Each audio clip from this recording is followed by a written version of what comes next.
Hola, buen día. Soy la doctora Lourdes Alegría y en nombre de la Academia Mexicana de Medicina del Dormir quiero darles la bienvenida a este nuevo video en nuestra serie de videoblogs.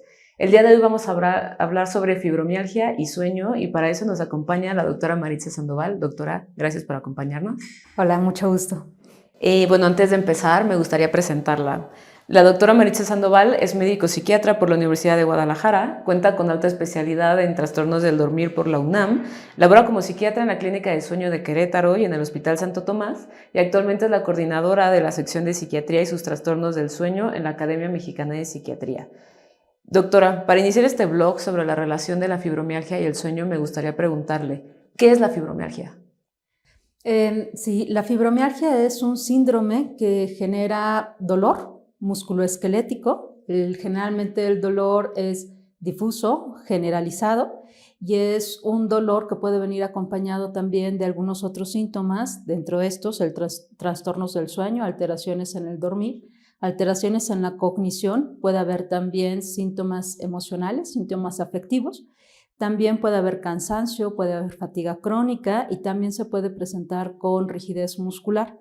Generalmente la fibromialgia es un síntoma que antes se pensaba que era, un síndrome, perdón, que antes se pensaba que era un síndrome que era musculoesquelético, pero que era periférico.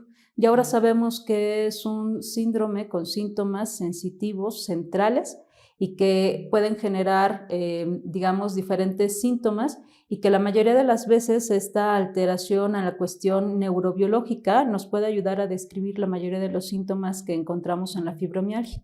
No solamente la percepción de dolor periférico. No solamente eso, ¿no? Antes, de hecho, las clasificaciones del Colegio Americano de Reumatología nos tenían como único concepto el dolor, ¿no? Que era tener 11 de 18 puntos dolorosos, y esa clasificación de 1990 se vio enriquecida en 2010 por una clasificación más actual, en donde no nada más toma en cuenta el dolor, sino también toman en cuenta algunos otros trastornos. Dentro de estos, los trastornos del sueño, las alteraciones cognitivas, las alteraciones en la emoción o en el afecto, y aparte algunos otros síntomas somatomorfos. Entonces, la fibromialgia a lo largo del tiempo hemos visto que es un síndrome bastante complejo que no se describe únicamente por el dolor. Ok, ha evolucionado la definición. Ha evolucionado y creo que ha evolucionado para bien porque nos ayuda a identificar diferentes síntomas que podemos tratar para darle una mejor calidad de vida al paciente. Me comentaba que además del dolor hay una parte de trastornos del sueño que es frecuente en estos pacientes. ¿Cuáles son las quejas más comunes de estos pacientes? De hecho, después del dolor, en la fibromialgia, la segunda queja es el sueño no reparador.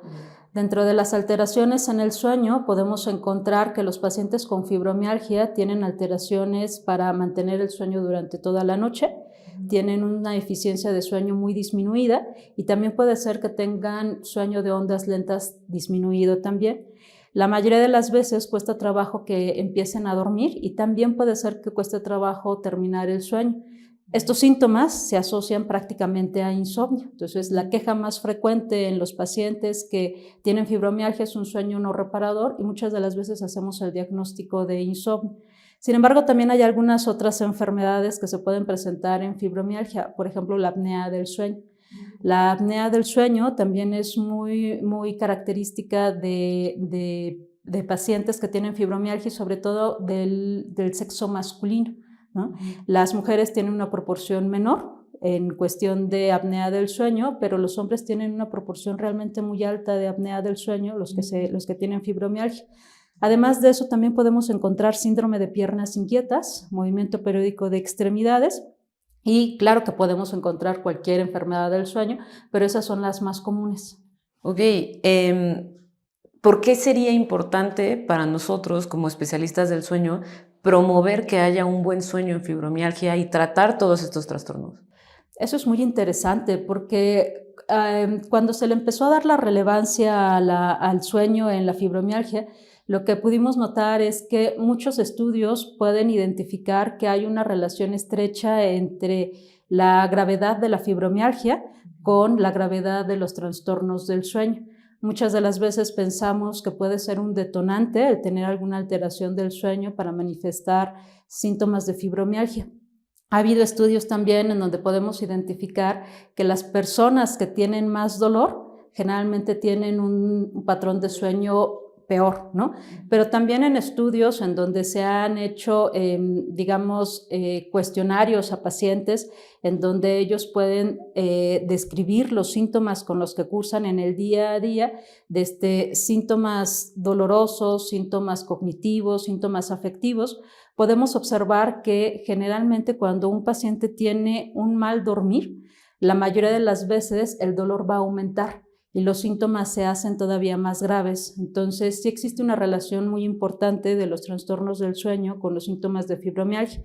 También observamos que las personas que duermen mal, que no están teniendo un sueño reparador, llegan a tener menos equilibrio en las emociones o menos capacidad de regular las emociones durante el día. También se observa que las personas que no duermen del todo bien pueden tener alteraciones en la cognición, sobre todo en la memoria y en la atención.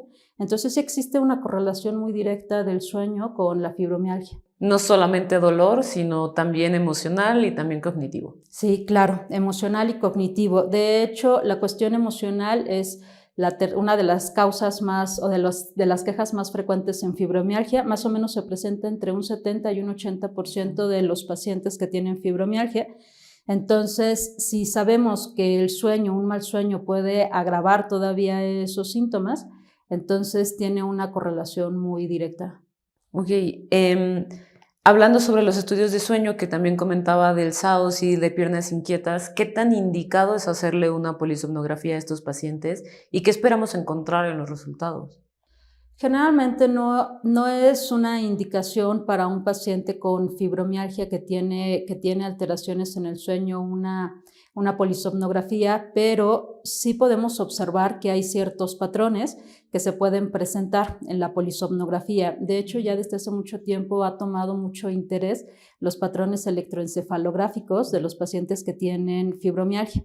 Desde los años 70 del siglo pasado, encontrábamos que había estudios en donde identificaban que había intrusiones alfa dentro del sueño de ondas lentas. Ese tipo de intrusiones alfa se caracterizaba porque los pacientes que tenían más intrusiones tenían peor dolor, un dolor más fuerte, y también tenían más puntos dolorosos. Entonces había una correlación directa.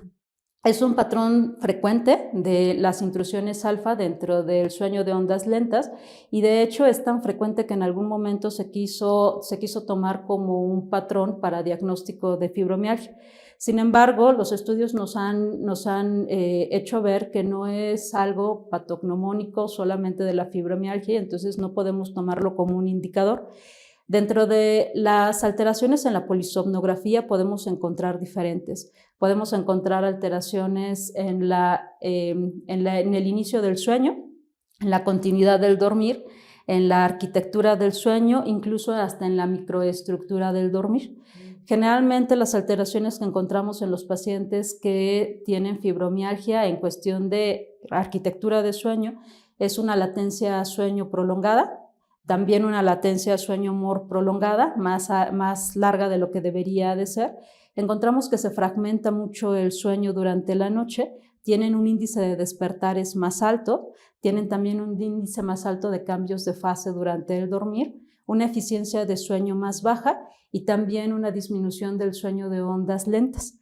De hecho, cuando observamos a personas que tienen sueño de ondas lentas disminuidas en fibromialgia, la mayoría de las veces encontramos que también tienen más dolor. Se correlaciona esa disminución del sueño de ondas lentas con un dolor más intenso. Como el no descansar hace que tengas más dolor. Sí, de hecho hay algunas veces en que podemos observar que cuando hay un rebote de sueño de ondas lentas, porque el paciente se privó de sueño, la mayoría de las veces lo que observamos es que cuando tienen ese rebote de sueño de ondas lentas disminuye el dolor.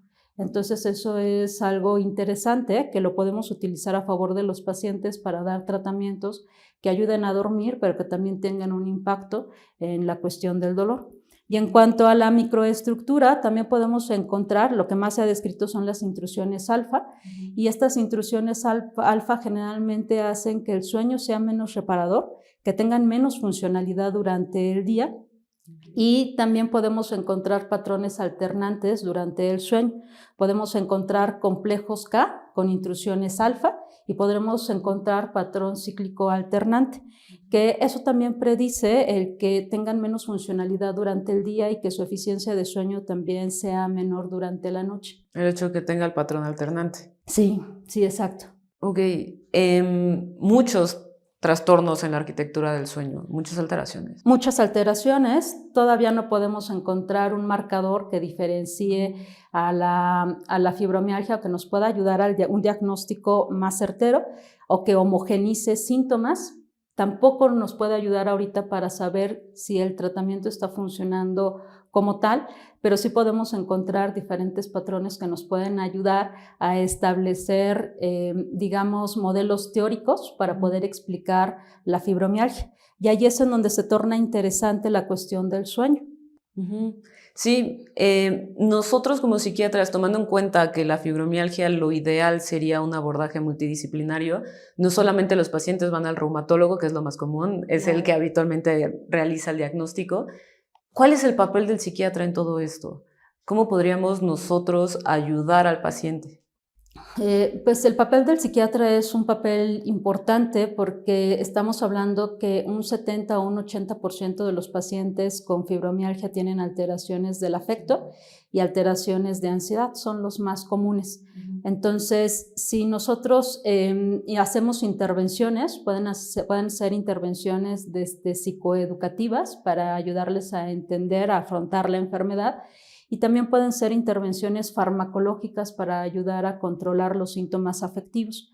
Sabemos que la fibromialgia se trata también con antidepresivos y que eso no nada más lo utilizamos nosotros, sino también los reumatólogos, pero nosotros podemos hacer también esas intervenciones. Podemos también ayudar a que pueda afrontar la enfermedad y eso yo creo que tiene un beneficio muy importante para el paciente. Como acompañamiento terapéutico. Un acompañamiento terapéutico, exacto, el manejo también de otros fármacos que pueden ayudar al dormir, ¿no? Los psiquiatras probablemente estamos también muy sensibilizados con la cuestión del sueño y entonces si nosotros ayudamos a dormir mejor al paciente, a tener un mejor equilibrio emocional, a que no tenga comorbilidades como depresión, ansiedad, angustia, pues entonces le damos una mejor calidad de vida. Claro, no solo, justo lo que comentaba hace un momento, ¿no? No es solamente el dolor, que ya con esa situación el paciente tiene muchísima limitación en el día a día, sino todos estos trastornos depresivos y ansiosos que lo pueden acompañar. Sí, exacto, exacto. Entonces sí tenemos un papel importante y el papel multidisciplinario yo creo que es algo que tenemos que tener en mente con el paciente con fibromialgia, porque a veces nos centramos mucho en la cuestión del dolor, pero dejamos de lado algunas otras cosas que no lo dejan ser funcional. Por ejemplo, la parte cognitiva también, ¿no? Si nosotros atendemos el dolor, del dolor va cediendo, pero no atendemos la parte cognitiva, no dejamos que funcione bien el paciente, ¿no? No le ayudamos a funcionar bien. Sí, la parte que se nos olvida por lo aparatoso del dolor. Claro, claro, a veces le ponemos demasiada atención y lo demás queda un poco de lado. Comentábamos sobre las intervenciones que podíamos hacer como psiquiatra y como equipo multidisciplinario en los pacientes con fibromialgia. ¿Cuál sería el tratamiento adecuado para poder ayudar a estos pacientes?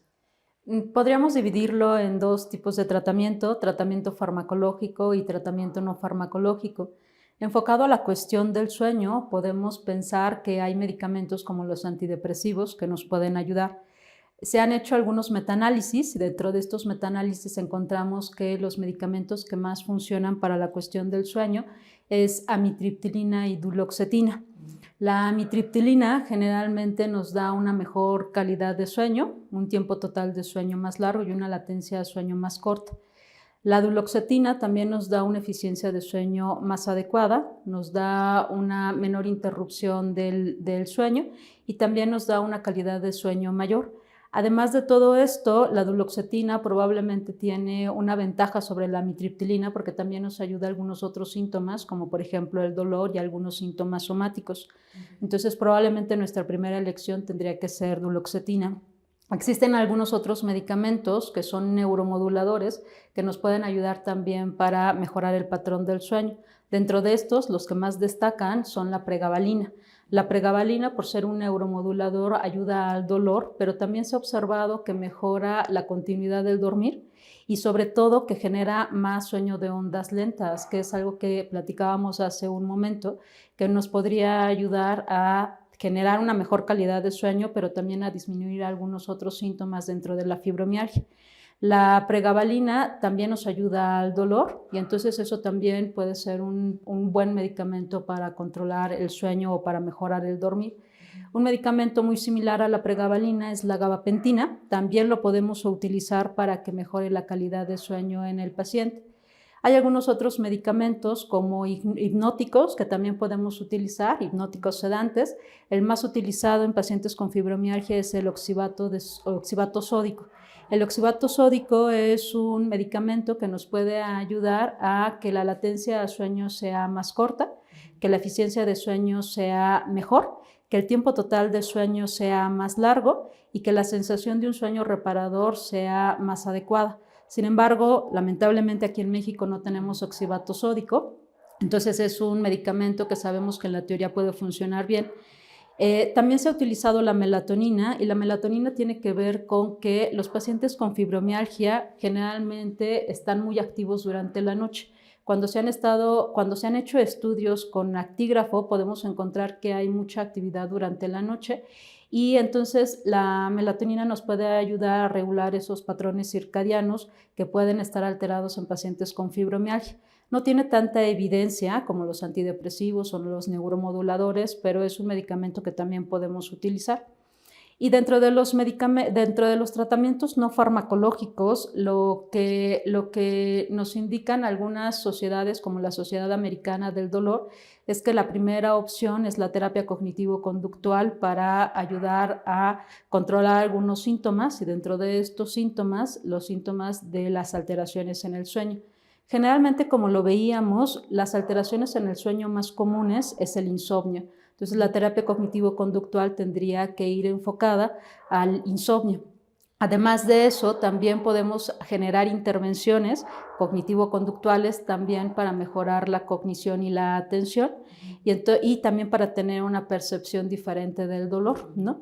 Entonces, la terapia cognitivo-conductual tiene muchas posibilidades de generar beneficios en los pacientes con fibromialgia, además de que los pacientes con fibromialgia llegan a tener muchas creencias disfuncionales acerca del dormir. Y entonces ahí podemos hacer intervenciones de reestructuración cognitiva para cambiar esas creencias disfuncionales por unas creencias más funcionales que faciliten el dormir durante la noche. Además de la terapia cognitivo-conductual, también podemos utilizar algunas otras estrategias no farmacológicas como la estimulación magnética transcraneal. Generalmente la estimulación magnética transcraneal en la fibromialgia se da para intervenciones para el sueño, intervenciones afectivas e intervenciones del dolor. Entonces podemos tener también varias intervenciones que le ayuden al paciente a tener menor sintomatología. También se puede utilizar CPAP, ¿no? Para los pacientes que están diagnosticados con apnea del sueño, exacto. Y generalmente cuando vemos a un paciente que está diagnosticado con fibromialgia y que tiene apnea del sueño y utiliza el CPAP, la mayoría de las veces disminuye la fatiga, tienen una mejor funcionalidad durante el día y también disminuyen síntomas gastrointestinales. Eso es fabuloso, ¿no? Con el CPAP, ¿no? Con los pacientes, entre una diferencia, los que utilizan y los que no utilizan, se ha observado toda esa mejoría en relación con el tratamiento de la apnea del sueño con CPAP.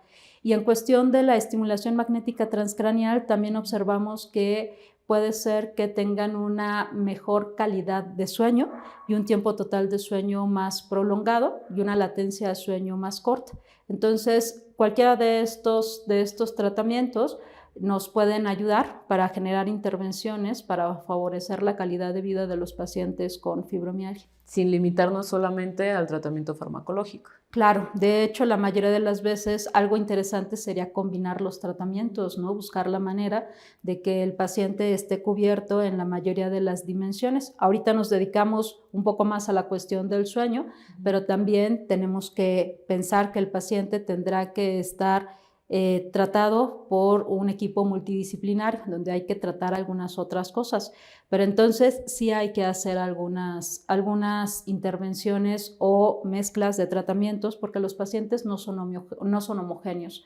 Hay personas que tienen más síntomas cognitivos, hay otros que tienen más síntomas afectivos, otros más síntomas de sueño, independientemente de la cuestión del dolor. Entonces sí tendremos que hacer un tratamiento de acuerdo a cada paciente. Claro. Pues muchas gracias, doctora, por acompañarnos para platicar de este trastorno, que es la fibromialgia, el trastorno del dolor crónico, yo creo que de los más frecuentes. No sé si le gustaría agregar algo antes de terminar.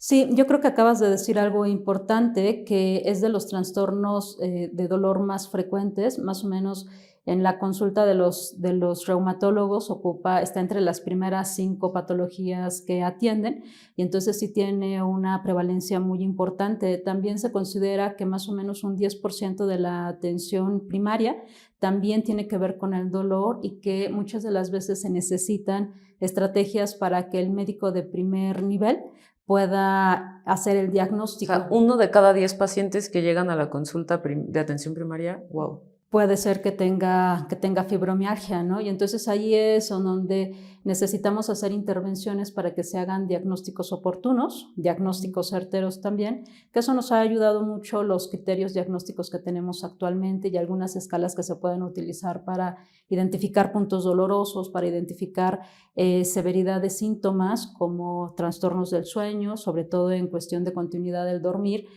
cuestiones cognitivas también y también fatiga y cansancio, que es algo muy común. La fibromialgia tiene más o menos una prevalencia entre 2 y un 5% de la población general. Quiere decir que es un índice bastante alto. Y la mayoría de las veces tiene una predilección más por mujeres que por hombres, más o menos en una proporción de 7-1. Entonces es muchísimo más en mujeres.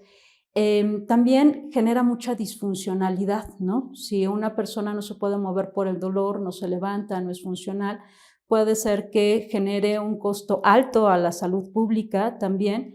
Y entonces, justo por eso, por esa relevancia que tiene la fibromialgia, desde 1993, el 12 de mayo, se celebra el Día Mundial de la Fibromialgia. Y ese Día Mundial de la Fibromialgia se celebra en memoria de una enfermera, ¿no? Que ella es de las pioneras en cuestión de lo que conocemos ahora como el concepto integral de enfermería, y ella le fue diagnosticada fibromialgia a los 35 años y estuvo postrada más o menos 5 décadas, ¿no? Por el dolor tan intenso, y eso es porque no se tenía en ese momento un tratamiento adecuado. Entonces yo creo que sí cobra mucha relevancia la fibromialgia, tanto así que estamos próximos a celebrar el Día Mundial de la Fibromialgia. Sí, y que muchas veces no tenemos la noción del trastorno ni la noción de a quién derivar del tratamiento. Claro. No ha sido tan fácil. Sí, que ahí justo ayuda mucho algunas escalas que podemos utilizar. Podemos utilizar una escala de gravedad de síntomas. Ahí podemos clasificar qué tan graves son síntomas clásicos, fatiga, sueño y cognitivos, más síntomas somáticos. Y también hay otra escala que lo que mide es la intensidad del dolor. Y entonces, con eso, el primer nivel puede hacer un cribado más específico para que llegue al especialista, digamos, bien dirigido, ¿no? Con un diagnóstico que sea un tanto más certero. Sí, para poder derivarlo al especialista correspondiente. Claro, claro. En este caso puede ser reumatólogo, el psiquiatra, el somnólogo, ¿no? El neurólogo también, endocrinólogo, ¿no? Tenemos que hacer trabajo en equipo para la fibromialgia. Sí, es un trastorno muy interesante y complicado para la persona que lo vive. Claro, muy complicado en general y sobre todo muy disfuncional. Pues muchas gracias por acompañarnos el día de hoy en el blog de Fibromialgia y Sueño. Les vamos a dejar los datos de la doctora Sandoval para si alguien se quiere comunicar con ella. Aquí en el video se los vamos a dejar por si tienen alguna duda o Claro que sí. alguna atención que requieran. Y pues la fibromialgia, lo que comentábamos, es uno de los principales trastornos de dolor crónico que genera no solamente mucho malestar en la persona, sino también disfunción. Y por eso es importante la el correcto diagnóstico y el correcto tratamiento y el seguimiento del paciente. La valoración y la atención a la calidad de sueño es esencial en este tipo de pacientes, justo para poder ofrecer una mejor calidad de vida. Sí, exacto. Entonces, un diagnóstico confiable y que sea oportuno, eso nos ayuda a que la calidad de vida del paciente todavía sea mejor. Muchas gracias, doctora. Y en nombre de la Academia Mexicana de Medicina del Dormir, les quiero agradecer, les quiero también pedir que nos sigan en nuestras redes sociales y que nos sigan acompañando en nuestros videoblogs. Muchas gracias.